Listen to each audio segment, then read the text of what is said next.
नमस्कार, आप देखना स्टार्ट कर चुके हैं फिजिक्स एक्सप्रेस यूट्यूब चैनल। मैं हूं सुमित सिंह और आज हम जो चैप्टर डिस्कस करने वाले हैं वो जो चल रहा है हमारा वेक्टर, और उसमें हम देखने वाले हैं कि वेक्टर एडिशन का एनालिटिकल मेथड क्या है। ओके, तो चलिए स्टार्ट करते हैं।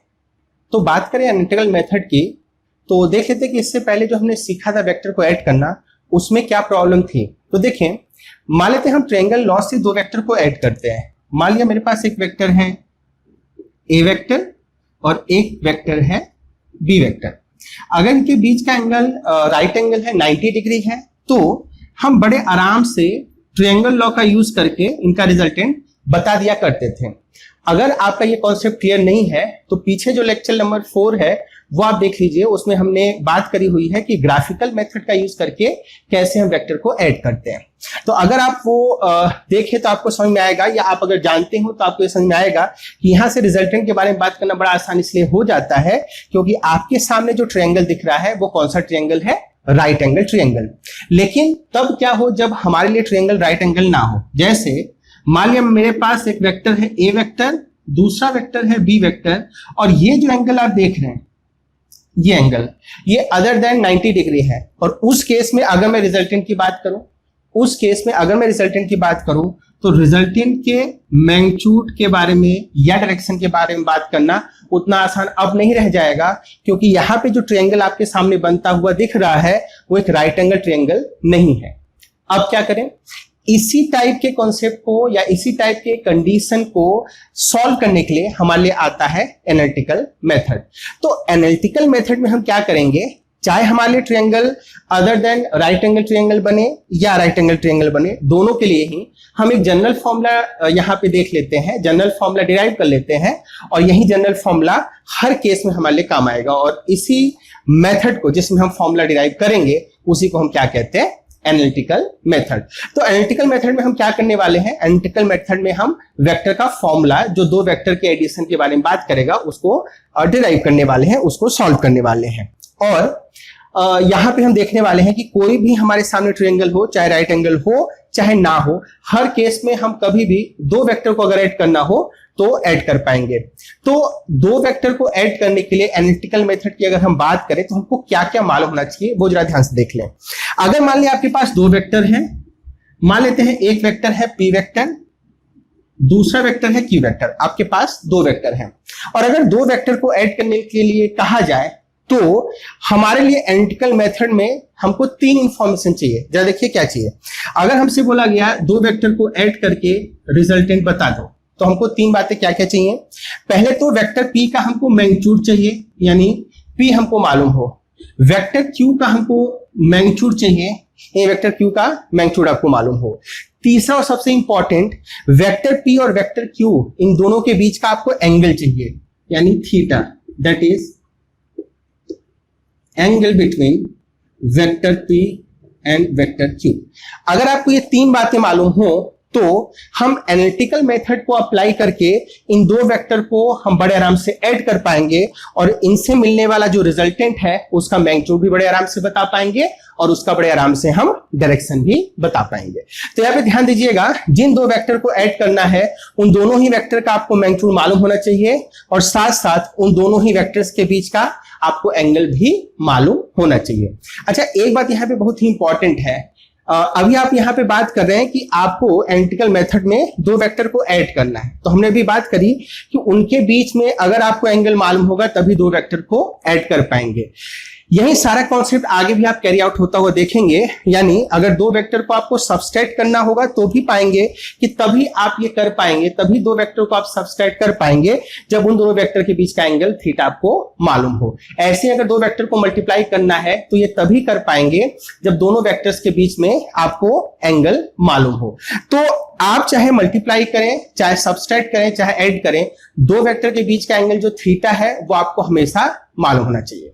क्लियर है? चलिए, तो आगे हम देखते हैं कि एनालिटिकल मेथड का यूज करते हुए हम कैसे दो वेक्टर को ऐड कर सकते हैं। क्लियर है? और ध्यान दीजिएगा, अगर मैं दो वेक्टर की बात कर रहा हूं तो दोनों वेक्टर का आपको मैग्नीट्यूड मालूम होना चाहिए और दोनों वेक्टर का थीटा आपको मालूम होना चाहिए। क्लियर है? ओके, तो सबसे पहले हम बात कर लेते हैं कि दो वेक्टर का हम एडिशन कैसे करेंगे by using the triangle law. ठीक है, तो बात कर लेते हैं vector addition by triangle law. ठीक है, तो हम यहाँ पे दो वेक्टर को ट्रायंगल लॉ का यूज करते हुए ऐड करने वाले हैं और यहाँ पे हम अल्टीमेटली क्या करेंगे, एक फॉर्मूला क्रिएट कर लेंगे। ओके, तो मान लेते हैं मेरे पास दो वेक्टर हैं, एक वेक्टर है p वेक्टर, एक दूसरा वेक्टर है q वेक्टर। ठीक है, p वेक्टर q वेक्टर आपको दिया हुआ है और एक और इन्फॉर्मेशन जैसा हमने पहले से बात करी है कि इन दोनों वेक्टर के बीच का आपको एंगल भी मालूम होना चाहिए। तो दोनों वेक्टर के बीच का एंगल मैं यहां पे ऐसे दिखा देता हूं, ये जो थीटा है ये दो वेक्टर के बीच का एंगल है। अभी आप कहेंगे कि ये कैसे एंगल हुआ दोनों वेक्टर के बीच का, क्योंकि अभी जो p और q वेक्टर आपको दिख रहे हैं उनका क्या कॉमन है, p का हेड और q का टेल।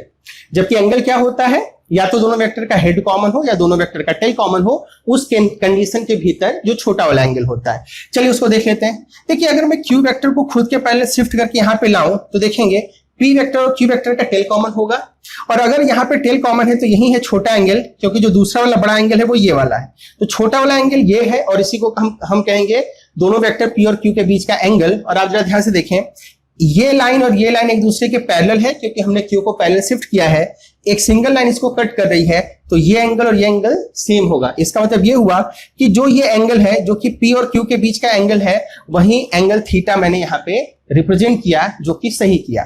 तो देखिए आपको यहाँ पे तीनों पैरामीटर्स मालूम है, p वेक्टर, q वेक्टर और दोनों के बीच का एंगल थीटा। क्लियर? अब आपसे बोला जा रहा है कि आप इस रिजल्टेंट को बता दो, ये जो रिजल्टेंट है ना। अभी आप ध्यान दो कि मैंने क्या करा, ट्रायंगल लॉ का यूज किया और यूज करके मैंने p वेक्टर q वेक्टर को ऐड करके क्या सॉल्व कर लिया, रिजल्टेंट। अभी हमको ये जो रिजल्टेंट दिख रहा है इसी का क्या चाहिए, इसी का मैग्नीट्यूड चाहिए और इसी का डायरेक्शन चाहिए। क्लियर? आप सामने अगर ट्रायंगल देखो अगर ध्यान से, तो ये जो ट्रायंगल आपको दिख रहा है वो राइट एंगल ट्रायंगल नहीं है और अगर ऐसा है तो ग्राफिकल मेथड यहाँ पे काम नहीं आएगा, इसलिए हम यहाँ पे बातें कर रहे हैं एनालिटिकल मेथड की। तो बात करते हैं। अब जरा देखिए ध्यान से, हमको वेक्टर r का मैग्नीट्यूड मतलब ये लेंथ चाहिए, ये वाला लेंथ चाहिए। अच्छा, इस लेंथ को फाइंड आउट करने के लिए मैं क्या करता हूं, यहाँ पे एक राइट एंगल ट्रायंगल का फॉर्मेशन कर लेता हूं। जरा ध्यान से देखें, अगर मैं इस q वेक्टर के हेड से एक ऐसे लाइन खींच दूं जो कि ये जो p वेक्टर का एक्सटेंशन है उससे 90 डिग्री एंगल बना दे, तो जरा देखो अगर ऐसा हो गया तो आपको बड़ा वाला एक राइट एंगल ट्रायंगल दिख रहा होगा, ये बड़ा वाला, और इस राइट एंगल ट्रायंगल के लिए ये जो लेंथ होगा वो हाइपोटेनस होगा और ये हमको बड़े आराम से मान चल जाएगा अगर हम ये लेंथ और ये लेंथ बता दें। अच्छा, ये लेंथ और ये लेंथ मान चल जाएगा तो एक हो जाएगा परपेंडिकुलर, एक हो जाएगा हमारे लिए बेस और हाइपोटेनस का square, perpendicular square plus base के स्क्वायर के सम के बराबर होगा पाइथागोरस थ्योरम से। और अगर ऐसा है तो हम क्या करना चाहेंगे, हम चाहेंगे कि हमको ये लेंथ और ये लेंथ मालूम चल जाए। क्यों? क्योंकि जरा देखें, ये जो आपको लेंथ दिख रहा है इस लेंथ की वैल्यू है वेक्टर p का मैग्नीट्यूड यानी p के बराबर। ये लेंथ हमको नहीं मालूम है इतना, इस लेंथ को मैंने x बोल दिया, ठीक है, और ये वाला लेंथ, इसमें कोई कंफ्यूजन नहीं है, ये कितने के बराबर है, p के बराबर है। क्लियर? अब देखिए इस वाले लेंथ को मैं बोल देता हूं y। अब जरा देखें, अगर आपको x मालूम हुआ तो आपको बेस मान चल गया टोटल लेंथ इसका, और अगर आपको y मान चल गया तो आपको परपेंडिकुलर मान चल गया और पाइथागोरस थ्योरम लगा के आप r का मैग्नीट्यूड बड़े आराम से बता सकते हैं। लेकिन ना तो भी आपको x मालूम ना तो आपको y मालूम, लेकिन एक अच्छी बात है वो ये है कि आपके सामने एक छोटा वाला राइट एंगल ट्रायंगल दिख रहा है, ये छोटा वाला राइट एंगल ट्रायंगल। अच्छा, अगर ऐसा है तो थीटा के सामने y परपेंडिकुलर, x बेस 90 के सामने q क्या हो गया हमारे लिए, हाइपोटेनस। अच्छा, इस छोटे ट्रायंगल से अगर मुझको x और y फाइंड आउट करना है तो बड़े आराम से कर पाएंगे। देखिए कैसे, अगर मैं x अपॉन q लिख दूं, x अपॉन q यानी perpendicular base, base upon hypotenuse किसके बराबर, कोस थीटा के बराबर। और अगर ऐसा हुआ तो यहां से x कितना हो गया, q कोस थीटा, यानी हमने क्या सॉल्व कर लिया, x की वैल्यू। क्लियर? ओके, अब हम बात कर लेते हैं कि y की वैल्यू क्या होगी। तो y के लिए बात करें तो y that is perpendicular upon q that is hypotenuse, ये हो जाएगा साइन थीटा, और यहां से अगर मैंने y सॉल्व कर लिया that will be q sine theta. Clear? तो x मान हो गया, y मान हो गया। अब हम बड़ा वाला जो राइट एंगल ट्रायंगल है उससे बात करते हैं by using the Pythagoras theorem. तो लिखते हैं बाय पाइथागोरस थ्योरम।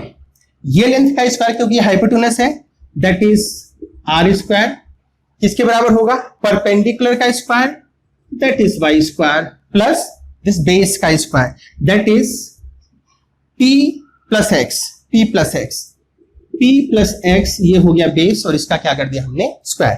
अब कुछ नहीं करना है, हमको x और y की वैल्यू यहां पे पुट डाउन करना है। पुट डाउन करते हैं तो देखिए इस तरफ है R square is equal to Y square करना है और y की वैल्यू है q साइन थीटा, तो ये हो जाएगा q square sine square theta. p plus q का होल स्क्वायर करना है, ये कितना हो जाएगा, p square plus x square plus 2px। तो स्टार्ट करते हैं, p स्क्वायर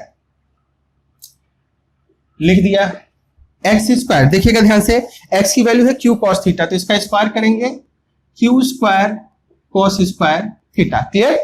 अच्छा फिर लिखना है 2px, तो लिखा हमने प्लस 2p और x की वैल्यू है q cos थीटा। क्लियर। अब जरा ध्यान से देखिएगा इतनी वैल्यू को ध्यान से देखिएगा, इसमें से अगर मैं क्यू स्क्वायर को कॉमन कर दूं तो आप देखिए साइन स्क्वायर थीटा और कॉस स्क्वायर थीटा दिखेगा, ये दोनों की वैल्यू सम के साथ क्या हो जाएगी 1। तो देखिए जरा, ये बचा हमारे सामने P square plus Q square और यहां पे बचा sine square theta plus cos square theta, इन दोनों के जगह पे पी स्क्वायर बाहर ले लिया हूं और ये है 2pq cos थीटा। क्लियर। अब देखिए हम जानते हैं ट्रिग्नोमेट्री में कि ये वैल्यू कितने के बराबर होती है, 1 के बराबर होती है। क्लियर। और अगर ऐसा हुआ तो ये हो गया हमारे लिए R square is equal to P square plus Q square plus 2pq cos theta. तो आर कितना हो गया भाई, आर हो गया P square plus Q square plus 2pq cos theta. और आपके सामने एक बहुत ही इंपॉर्टेंट रिलेशन आ गया, इस रिलेशन को हम याद रखेंगे और इस रिलेशन को अगर आप ध्यान से देखें तो हमने वेक्टर आर का क्या बता दिया, मैग्नीट्यूड। वेक्टर आर का मैग्नीट्यूड पी स्क्वायर यानी वेक्टर पी के मैग्नीट्यूड के स्क्वायर, क्यू स्क्वायर यानी वेक्टर क्यू के मैग्नीट्यूड का स्क्वायर, और ध्यान से देखिए पी क्यू के साथ थीटा यानी दोनों वेक्टर के बीच का एंगल थीटा। ये अगर दिया हो तो हम बड़े आराम से आर के बारे में बात कर सकेंगे। ध्यान दीजिएगा पी क्यू जो दिख रहा है वो वेक्टर पी क्यू का क्या है, मैग्नीट्यूड, और जो थीटा दिख रहा है ये इन्हीं दोनों वेक्टर पी और क्यू के बीच का क्या है, एंगल है। क्लियर। तो इस तरीके से अगर आप देखें तो हमारे लिए चाहे ये जो दोनों वेक्टर थे इनके बीच में एंगल 90 डिग्री हो ना हो, अगर हो तो भी ना हो तो भी, हर केस में हम ये वाला फॉर्मूला यूज कर सकते हैं। तो हमने क्या करा, पी और क्यू को ऐड करा, रिजल्टेंट बताया और इस फॉर्मूले से रिजल्टेंट का क्या बता दिया, रिजल्टेंट का हमने बता दिया मैग्नीट्यूड। अब हमको क्या बताना चाहिए, डायरेक्शन। क्लियर।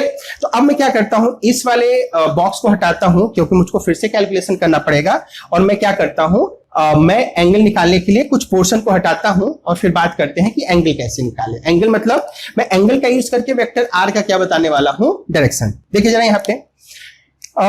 यहां पे जो वेक्टर आर है उसका मैंने ये वाला एंगल अल्फा बोल दिया। ध्यान दीजिए मैंने आर वेक्टर और पी वेक्टर के बीच का ये एंगल अल्फा बोल दिया। सोचो अगर ये मुझको अल्फा एंगल मालूम चल जाए तो एक नोन डायरेक्शन से हमारे रिजल्टेंट वेक्टर का क्या मान चल जाएगा, एंगल के थ्रू डायरेक्शन, यानी डायरेक्शन बताने के लिए मुझको क्या बता देना चाहिए, अल्फा। ठीक है। तो देखते हैं इसको हम कैसे सॉल्व करें। तो जरा ध्यान से देखें, ये जो आपके सामने एक राइट एंगल ट्रायंगल दिख रहा है उसमें ये जो अल्फा हुआ उस राइट एंगल ट्रायंगल का एक एंगल हुआ। अगर मैं इसका tan ले लूं तो किसके बराबर होगा, परपेंडिकुलर अपॉन बेस। तो ले लेते हैं, मैं यहां पे लिख लेता हूं tan of alpha. tan of alpha क्या हो जाएगा, परपेंडिकुलर अपॉन बेस। तो परपेंडिकुलर कितना है भाई, y, और बेस कितना है, p plus X, p x add कर दिया p प्लस एक्स, ये हो गया हमारा इस बड़े वाले ट्रायंगल का बेस। क्लियर।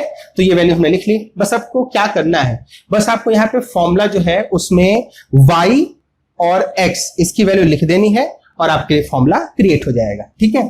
तो लिख लेते हैं tan अल्फा y के जगह पे q sine theta upon p plus x के जगह पे क्या है, q cos theta.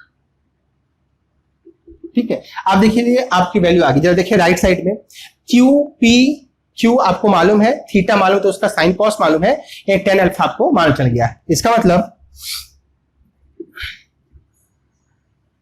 Angle between vector R and vector P is alpha and that is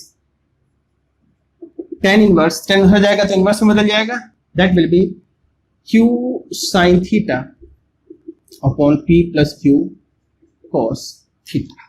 ठीक है, तो आपके लिए ये फॉर्मूला याद रहेगा, ये चाहे आपको याद रखने में आसान ये पड़े तो ये वाला फॉर्मूला याद कर लीजिए। क्लियर है?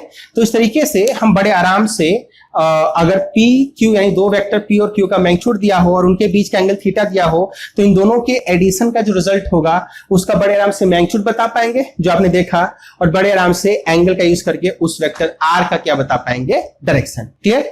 अच्छा, यहां पे जब मैं एंगल की बात करता हूं तो उसको लेकर थोड़ा ध्यान से देखिएगा। देखिए जरा ध्यान से, ये जो अल्फा है वो P वेक्टर का यूज करते हो, P वेक्टर के रेफरेंस में R का डायरेक्शन है। लेकिन अगर कोई कहे कि नहीं आपको Q के डायरेक्शन का यूज करते हुए R का एंगल या R का डायरेक्शन बताना हो तो क्या करेंगे?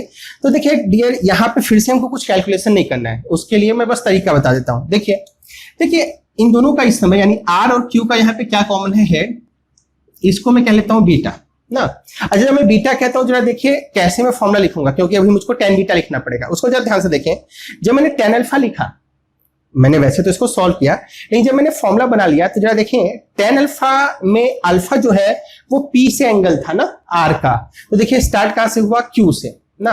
बाकी साइन थीटा कॉस थीटा आपको चेंज नहीं करना है, बस आपको क्या कर देना है, अगर P से एंगल है तो Q से स्टार्ट होता है, इसलिए अगर Q से एंगल होगा तो P से स्टार्ट कर देंगे। और देखिए एंगल ऐसे लिख लेंगे।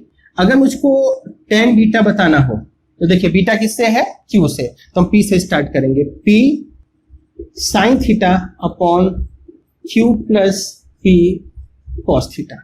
अगर आप इस फॉर्मूले को ध्यान से देखें तो मैंने क्या किया, इसी वाले फॉर्मूले का यूज किया, जहां पे Q था वहां पे P आ गया और जहां पे P है वहां पे Q आ गया, जहां पे Q है वहां पे P आ गया। वो आप ध्यान से देख पा रहे होंगे।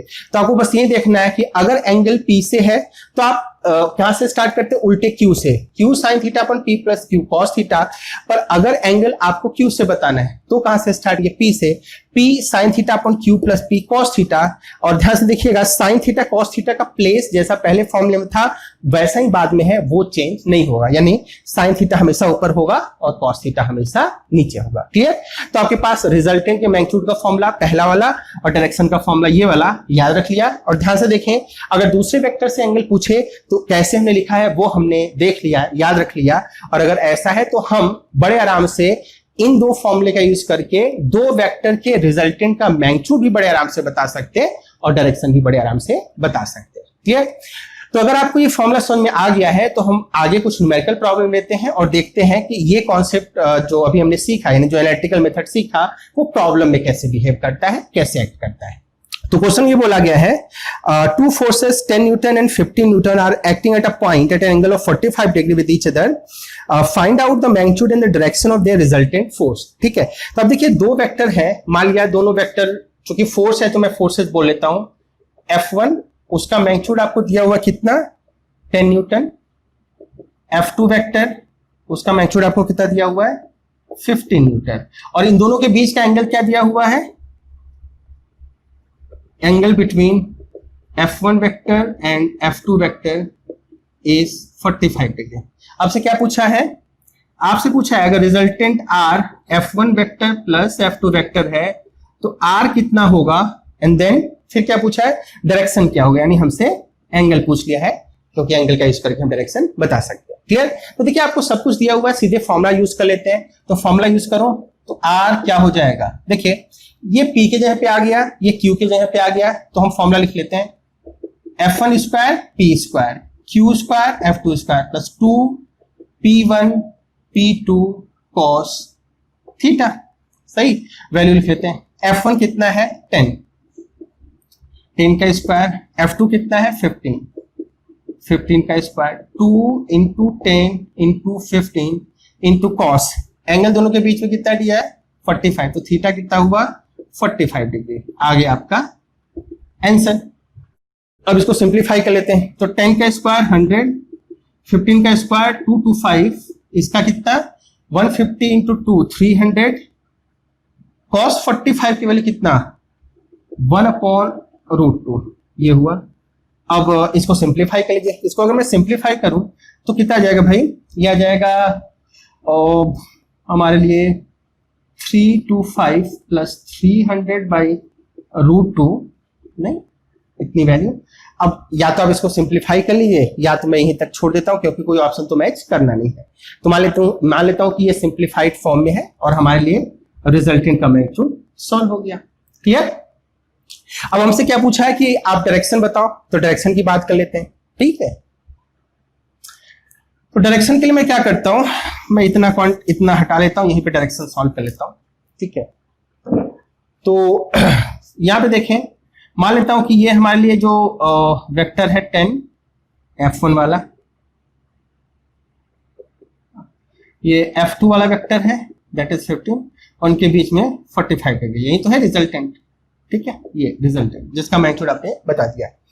अब ये कर लेता हूं मैं एंगल अल्फा, तो देखिए जरा 10 अल्फा क्या हो जाएगा, देखिएगा मैंने F1 से स्टार्ट करा तो ध्यान दे फॉर्मूला F2 से स्टार्ट होगा, ये हो जाएगा F2 sin theta upon F1 plus F2 cos theta.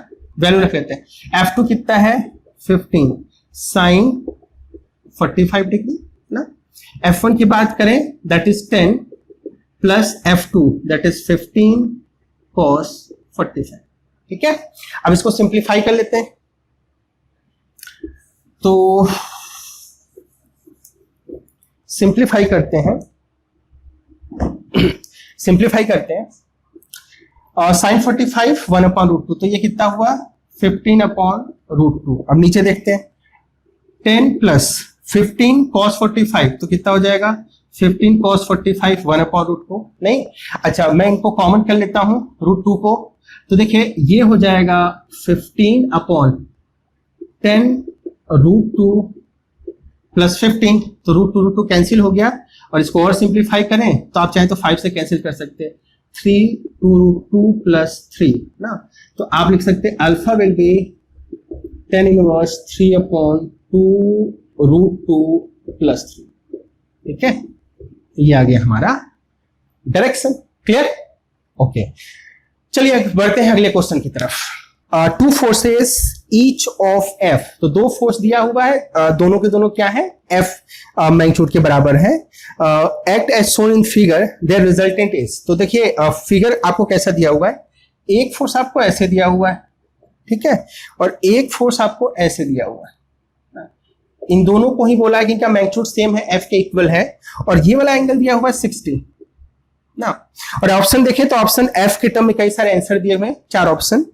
अब अगर ध्यान दें तो हमारे लिए मैग्नीट्यूड तो दे दिया गया है क्योंकि हमारा आंसर F के टर्म में है, इसका तो मैग्नीट्यूड तो हमको F के टर्म में दिखाना है, यानी मैग्नीट्यूड हमको दिया हुआ है। ठीक है, अच्छा 60 जो है क्या वो एंगल है, मैं क्यों बात कर रहा हूं, क्योंकि अगर एंगल मालूम चल जाए तो इन दोनों ही फोर्सेस को हम क्या कर सकते हैं, ऐड कर सकते हैं। तो क्या 60 आपको एंगल दिख रहा है, ध्यान दीजिएगा, नहीं, क्यों, क्योंकि उनका हेड और टेल कॉमन है। एंगल तभी होता है जब उनका या तो हेड हेड कॉमन हो या तो टेल टेल कॉमन हो। अच्छा अगर ऐसा है तो मैं क्या करता हूं, इस F वेक्टर को एक्सटेंड कर देता हूं, एक्सटेंड कर देते हैं भाई, एक्सटेंड करूं तो इसको खींच के इधर पे लाता हूं मैं, इधर यहां, ये है F वेक्टर, मैग्नीट्यूड ही लिखना है। ठीक है, अब देखिए भाई ये जो F वेक्टर इसको पहली शिफ्ट तो मैं कर ही सकता हूं। अगर यहां पे देखें तो ये जो दो हमारे वेक्टर हैं, इनके बीच का अभी टेल कॉमन होने के कारण ये जो एंगल दिख रहा है वही होगा इनके बीच में छोटा एंगल। बड़ा वाला एंगल क्या होगा, ये बड़ा वाला, तो छोटा वाला ही एंगल बिटवीन द वेक्टर होता है। अगर मैं उसको थीटा कह दूं तो क्या हो जाएगा 180 माइनस 60 कितना हो जाएगा 120 डिग्री। थीटा हो गया उनके बीच का एंगल, आपको सब कुछ मालूम हो गया, तो हम रिजल्टेंट लिख लेते हैं। रिजल्टेंट का सिंपल सा फॉर्मूला, रिजल्टेंट हो जाएगा under root p² plus q² plus 2pq cos theta. सही है, अच्छा यहां पे देखें p f है, q भी f है, तो ये हुआ f² plus f² plus 2f into f cos theta, cos 120 इसका रूट। सही है, तो मैंने P और Q दोनों यहां पे F लिख दिया और जो थीटा था वो लिख दिया। अच्छा देखिए cos 120 डिग्री की वैल्यू वो तो आपको मालूम होता है, अगर नहीं मालूम तो देखिए निकाल लेते हैं। cos 120 डिग्री इसको मैं ऐसे लिख सकता हूं cos 90 +30, सही है।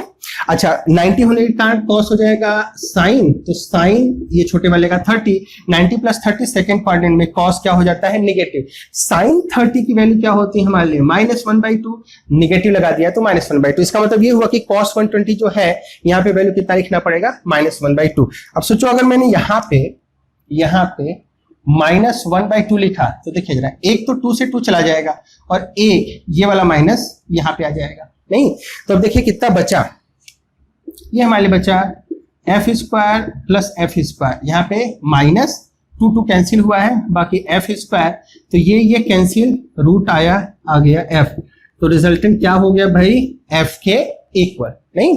और तो हमारा ऑप्शन कौन सा सही हो जाएगा, ऑप्शन सही हो जाएगा हमारा बी ऑप्शन, सही है।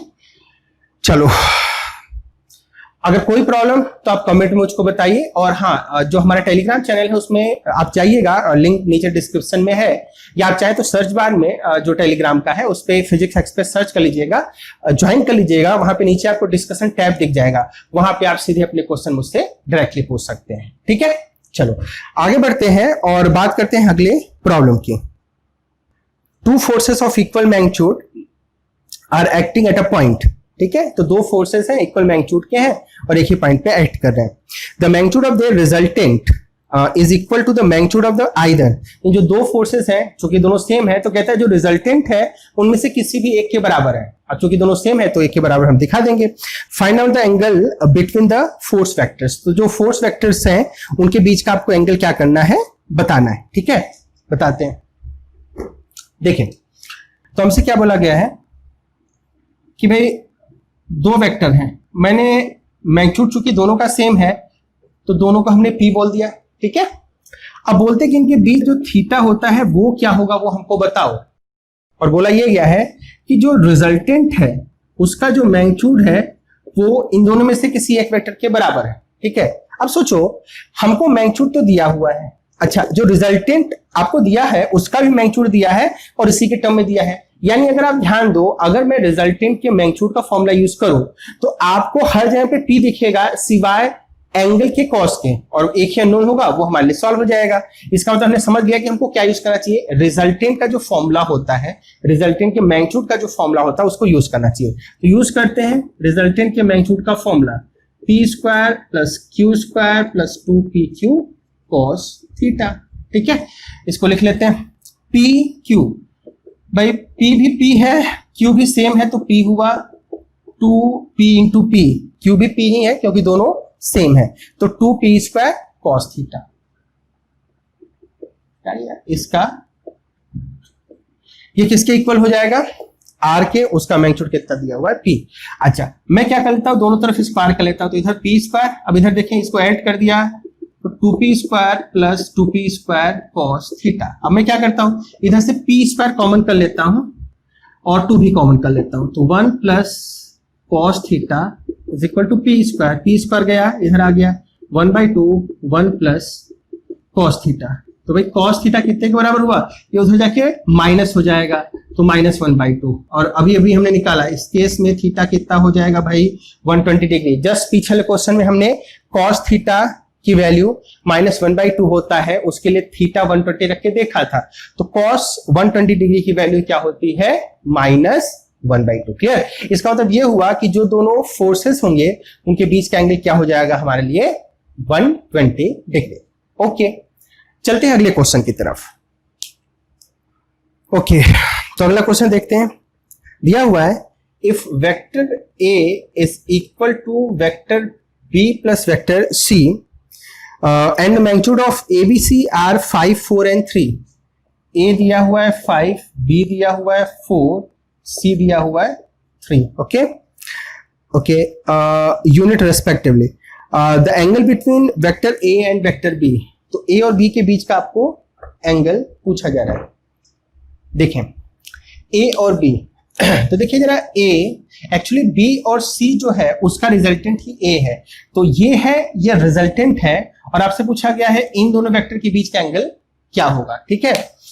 3, 4, 5 जब भी आपको दिया गया होता है तो हमेशा एक राइट एंगल ट्रायंगल बनाता है ना, हमेशा राइट एंगल ट्रायंगल बनाता है, और जो राइट एंगल ट्रायंगल होता है उसमें जो 5 होगा वो क्या होगा, हाइपोटेनस। तो जरा देखें अगर मैं बात करूं इस मेथड की, इसमें मैं एक राइट एंगल ट्रायंगल बना लेता हूं, ठीक है। अब आप देखें, ये तो हो जाएगा हाइपोटेनस, ये वाला, ये 4 बोल देता हूं, ये बोल देता हूं 3। इसका मतलब ये हुआ, अगर मैं इसको बोलना चाहूं तो कौन सा वेक्टर बोल सकता हूं, बी वेक्टर, क्योंकि उसी का मैग्नीट्यूड 4 दिया है। सी वेक्टर ये बोल सकता हूं, और ये वाला हो जाएगा ए वेक्टर। क्लियर है? सही। तो ट्रायंगल लॉ का यूज करके आप इसको ऐसे दिखा सकते हैं। अब जरा देखें, ए और बी के बीच का एंगल पूछा है, जरा देखें, ए ये है, बी ये है, इनके बीच का एंगल क्या हुआ, ये। अच्छा, इसकी अगर हम बात करें, इसको मैं अगर अल्फा बोल दूं ऑप्शन के हिसाब से, तो 4 5 इसका यूज करके बोल देते हैं। तो अगर देखें तो इस राइट एंगल ट्रायंगल में ये हमारे लिए बेस है, ये परपेंडिकुलर, ये हाइपोटेनस। तो अगर मैंने कॉस अल्फा लिखा, कॉस अल्फा, तो बेस अपॉन हाइपोटेनस हो जाएगा। तो बेस कितना है 4, हाइपोटेनस कितना है 5, तो अल्फा कितना हो जाएगा हमारे लिए भाई, कॉस इनवर्स 4/5। ओके, अगले क्वेश्चन की बात करते हैं। लिखा है question, the sum of two forces acting at a point is 16 newton. ठीक है, मान लीजिए दो फोर्सेस में, दोनों फोर्सेस हैं P और Q, तो P plus Q is equal to 16 आपको दिया हुआ है। ठीक है, the sum of two forces acting at a point is 16 newton if the resultant force is 8 newton. कहते हैं रिजल्टेंट फोर्स जो है वो अगर 8 न्यूटन का है and its direction is perpendicular to the minimum force, its direction is perpendicular to the minimum force। तो R का जो डायरेक्शन, मान लेते हैं P मिनिमम है, तो R वेक्टर और P वेक्टर एक दूसरे के परपेंडिकुलर हैं। देन द फोर्स इज, तो आपसे फोर्स पूछा हुआ है कि कितना होगा ना। देन द फोर्स इज, और ऑप्शन देखें तो दोनों ही फोर्स के बारे में पूछा गया है। ठीक है, अब देखिए यार एक बात ध्यान से, वैसे तो हम फॉर्मूले का यूज करके इस क्वेश्चन को बड़े आराम से सॉल्व कर सकते हैं। कैसे? आपको दोनों वेक्टर के मैग्नीट्यूड का सम दिया हुआ है, रिजल्टेंट का मैग्नीट्यूड दिया हुआ है, तो मैग्नीट्यूड का फॉर्मूला लगा देंगे, दोनों वेक्टर के बीच के एंगल का कॉस मिल जाएगा। और चूंकि एंगल दिया हुआ है P और R के बीच में 90 डिग्री, तो tan alpha P sin theta upon P plus Q cos theta, ये फॉर्मूला लगा लेंगे, वहां से रिलेशन मिलेगा, आप उसको सॉल्व कर लेंगे। लेकिन आप ध्यान दीजिए, जब भी आपको 90 डिग्री दिख जाए, जहां पे भी आपको 90 डिग्री दिख जाए दो वेक्टर के बीच में, आप ध्यान दें वहां पे एक राइट एंगल ट्रायंगल बड़े आराम से बता देंगे। और हमेशा ही क्वेश्चन को वैसे सॉल्व करना हमेशा ही आसान होता है, तो उसी कॉन्सेप्ट का हम यूज करते हैं और इस क्वेश्चन को सिंप्लीफाई करते हैं और सॉल्व करते हैं। देखिए जरा, जो दो वेक्टर आपको दिख रहे हैं P और Q, उनका वैल्यू आपको दिया हुआ है 16 न्यूटन। ठीक है, तो अगर मैंने एक को P कहा तो दूसरे की वैल्यू जो होगा, जैसे Q बोले, उसकी वैल्यू 16 माइनस P के बराबर हो जाएगी। यानी दोनों ही वेक्टर के मैग्नीट्यूड में आप देखिए तो P ही दिखेगा। यानी अननोन की बात करें तो एक ही अननोन हुआ। और जरा देखें, हमारे लिए चूंकि जो R है वो P के परपेंडिकुलर, एक बार आप जरा फिगर में देख लें। मान लेता हूं कि P मिनिमम वेक्टर है, दोनों वेक्टर में जो P और Q है, P मिनिमम है, तो देखिए जो रिजल्टेंट होगा वो P से 90 डिग्री पे होगा, ऐसे ये होगा रिजल्टेंट। अब ट्रायंगल लॉ लगाए तो उसके लिए आपको जो Q वेक्टर होगा वो ऐसे लिखना पड़ेगा ना। अब देखिए P वेक्टर Q वेक्टर का सम R वेक्टर होगा, पहले के हेड से दूसरे का टेल जोड़ा, पहले के टेल से आखिरी के हेड का पहले के टेल से आखिरी के हेड को मिलाने वाला जो रिजल्टेंट आपको दिख रहा है वो आपको ऐसे दिख रहा होगा, और एक ट्रायंगल फॉर्म कर रहा होगा, राइट एंगल ट्रायंगल, उसमें ये है 90 डिग्री। अब देखिए जरा, ये जो P है इसका मैग्नीट्यूड तो P हुआ, और Q की मैग्नीट्यूड की बात करें वो कितना हो गया भाई, Q का मैग्नीट्यूड 16 माइनस P। तो अब देखिए दोनों में ही आपको P दिख रहा होगा। और R की बात करें, इसका मैग्नीट्यूड आपको 8 दिया हुआ है। तो आपके सामने एक राइट एंगल ट्रायंगल है बाय पाइथागोरस थ्योरम। ठीक है, तो यहां पे जरा देखिए कौन क्या है। ये है हाइपोटेनस, अगर ये हाइपोटेनस है तो इसका स्क्वायर यानी 16 माइनस P का स्क्वायर ना, ये क्या है हमारे लिए, ये है हाइपोटेनस। तो इसका स्क्वायर इसके स्क्वायर प्लस इसके स्क्वायर के सम के बराबर होगा, तो ये हो जाएगा 8 स्क्वायर प्लस P स्क्वायर। अब यहाँ पे देखिए एक ही अननोन है P, सॉल्व कर लेते हैं, सॉल्व करते हैं। तो इसका स्क्वायर करेंगे 256 plus P square minus 32 into P 64 P square. ठीक है, तो एक तो P स्क्वायर से कैंसिल हो गया ना, तो यहाँ से 32P ये हो जाएगा 256 माइनस 64 ना। तो आप अगर इसको अगर देखें तो 192 अपॉन 32 ना, 12 सही है। तो p की वैल्यू आ गया 6, तो p अगर हो गया 6 तो सोचो q कितना हो जाएगा। q हमने यहाँ पे लिखा हुआ है 16 माइनस p यानी 10 न्यूटन। ठीक है, तो p हुआ 6 न्यूटन, q हुआ 10 न्यूटन। और अगर यहाँ पे हम देखें तो हमारा जो ऑप्शन है कौन सा हुआ भाई, 6 एंड 10, ये हो गया हमारे लिए ऑप्शन नंबर ए। क्लियर। चलो तो फ्रेंड्स आज के लिए इतना ही रखते हैं, लेकिन अगला वाला जो लेक्चर होगा वो बहुत ही इंपॉर्टेंट होगा। क्यों?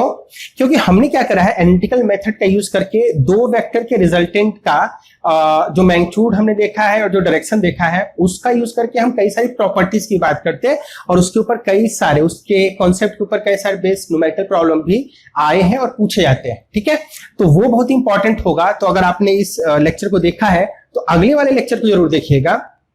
क्यों? क्योंकि उसमें हम इसी एनालिटिकल मेथड को ही एक्सटेंड करेंगे और बहुत सारी वेक्टर एडिशन की प्रॉपर्टी को वहां पे हम डिस्कस करने वाले हैं। क्लियर। और इसके पहले भी हमने वेक्टर के कई सारे लेक्चर बना रखे हैं और अगर आपने उनको अभी नहीं देखा है तो आज ही आप फिजिक्स एक्सप्रेस यूट्यूब चैनल पे जाइए और वेक्टर जो हमारा प्लेलिस्ट है उसमें आप लेक्चर को देखिए और अगर आपको अच्छा लगे तो उसको शेयर करिए और इसको सब्सक्राइब कर लीजिए। ठीक है, तो आज के फ्रेंड्स इतना ही, फिर मिलते हैं अगले लेक्चर में, तब तक के लिए नमस्कार।